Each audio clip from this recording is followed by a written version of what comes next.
ডিম, ডিম কিন্তু অনেকে খেতে পছন্দ করে না। আবার বাচ্চারা তো একদম পছন্দ করে না। বিশেষ করে সিদ্ধ ডিম যদি হয়, রান্না ডিম, ডিম ভাজি, ডিমের অমলেট যাই বলুন, বাচ্চারা কিন্তু একদম খেতে পছন্দ করে না। বাচ্চারা পোস্তা হইলে মোটামুটি খায়। আসসালামু আলাইকুম, কেমন আছেন সবাই?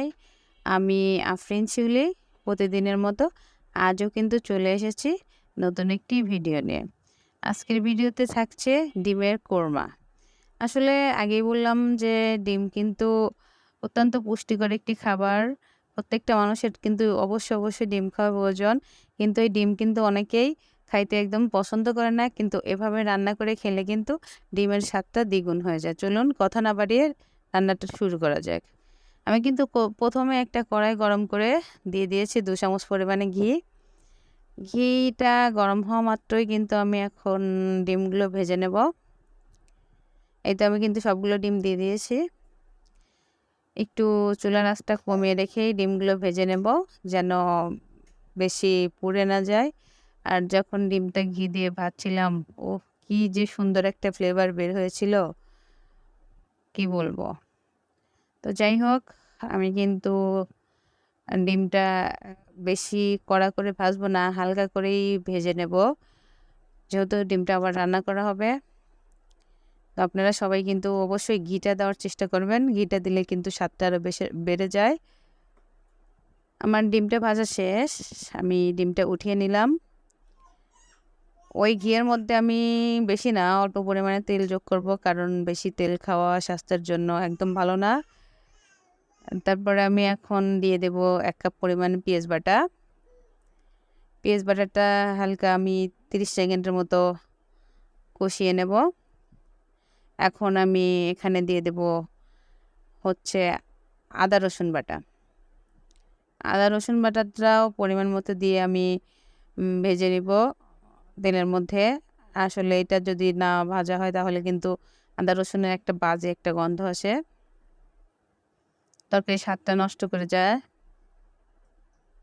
তো যাই হোক, এখন আমি এর মধ্যে দিয়ে দেব আমি কয়েকটা কাজু বাদাম, কিশমিশ, কাঁচামরিচ ব্লেন্ড করে রেখেছিলাম, ওইটা দিয়ে কিন্তু এখন আমি কষিয়ে নেব ভালো করে। আর অবশ্যই কাজু বাদাম, কিশমিশ, কাঁচামরিচটা দেওয়ার চেষ্টা করবেন, না হলে কিন্তু এতটা স্বাদ হবে না। আমি আর একটু পানি দিয়ে কষিয়ে নেব মশলাটা। মশলাটা যখন কষানো হয়ে যাবে তখন আমি এর মধ্যে দিয়ে দিলাম লবণ স্বাদ মতো। তারপরে দিলাম মরিচের গুঁড়া, দিলাম একটু জিরা গুঁড়া, দিয়ে কিন্তু আমি আবার কষিয়ে নেব। আসলে মশলাটা যত ভালো করে কষাবেন তরকারিটা কিন্তু ততই ভালো হবে। যেরকম দেখতেও সুন্দর লাগবে, খেতেও কিন্তু অসম্ভব মজা হবে। আমার বাচ্চাও ডিম খাইতে চায় না। আমি কিন্তু ওকে মাঝে মধ্যে এভাবে রান্না করে দেই। আর এভাবে রান্না করে দিলে কিন্তু ও খুব সুন্দর করে খেয়ে নেয়, কোনো বায়না করে না। ও কিন্তু খাওয়ার জন্য আগে বসে সেদিন। তো এখন আমি মশলা কষানোর পর ডিমগুলো দিয়ে দিয়েছি। ডিমগুলো দিয়ে আমি আরেকবার কষিয়ে নিচ্ছি। আগেই তো বললাম, কষানোর মধ্যে কিন্তু তরকারিটা মজা হয়। তো ভালো করে কষাচ্ছি। এবার আমি দিয়ে দিলাম লিকুইড দুধ। ১ গ্লাস ছিল এখানে। গরম করে আমি ঠান্ডা করে রেখেছিলাম। দুধটা জাল করে ঠান্ডা করে রেখেছিলাম। আমি সম্পূর্ণটা ধরেই দিয়ে দিলাম। দেখুন এখন কিন্তু চুলায় বলক চলে এসেছে। যার বাচ্চারা ডিম খাইতে চায় না, এভাবে রান্না করে খাওয়াবেন। এটা কিন্তু অনেক স্বাস্থ্যসম্মত খাবার। এখানেতে ঝাল মশলা খুব একটা দেওয়া হয় নাই। একটু চিনি দিয়ে দিলাম এখন।